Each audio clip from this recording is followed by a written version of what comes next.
அனைவருக்கும் வணக்கம். இப்போ பார்த்தீங்கன்னா, நான் இருக்கேன் நண்பா பார்த்துக்கலாம் அப்படின்னு சொல்லிட்டு நம்ம ஃப்ரெண்ட்ஸ் நம்மகிட்ட சொல்லுவாங்க. ஆனால் நமக்கு முக்கியமாக ஒரு உதவி தேவைப்படுற நேரத்தில் பார்த்தீங்கன்னா, அவங்க ஊர்லேயே இருக்க மாட்டாங்க, அல்லது எங்கேயாவது வெளில போயிருப்பாங்க, அல்லது வீட்டில் இருந்துக்கிட்டே அவங்களால வர முடியாத சூழ்நிலை உருவாயிருக்கும்.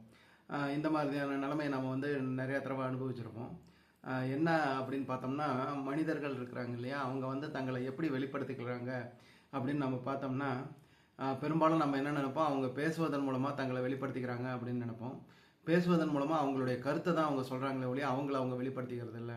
ஸோ இப்போ நான் ஒரு விஷயத்த சொல்கிறேன் அப்படின்னா என்னுடைய கருத்தை தான் சொல்கிறேனே ஒழிய என்னுடைய நான் அதில் வெளிப்படலை. அப்போ எப்படி அதை தெரிஞ்சுக்கிறது அப்படின்னா, அவங்களுடைய செயல்கள் மூலமாக தான் நம்மளால் தெரிஞ்சுக்க முடியும். அவங்க என்ன செய்கிறாங்க அப்படிங்கிறத வச்சு தான் அவங்க வெளிப்படுவாங்க.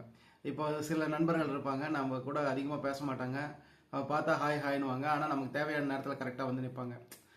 அதையும் நம்ம பார்த்துருப்போம். ஸோ இந்த மாதிரி நம்மளுடைய உறவினர்களாகட்டும் அல்லது நம்மளுடைய லைஃப் பார்ட்னர் ஆகட்டும், அவங்க பேசுகிறத வச்சு நம்ம நம்புவோம். ஆனால் அவங்க வெளிப்படுறது எதில் வெளிப்படுறாங்கன்னா அவங்க செயல்கள் மூலமாக தான். ஸோ அவங்க செயல்களை வச்சு நம்ம அவங்கள புரிஞ்சுக்க ட்ரை பண்ணலாம். நன்றி.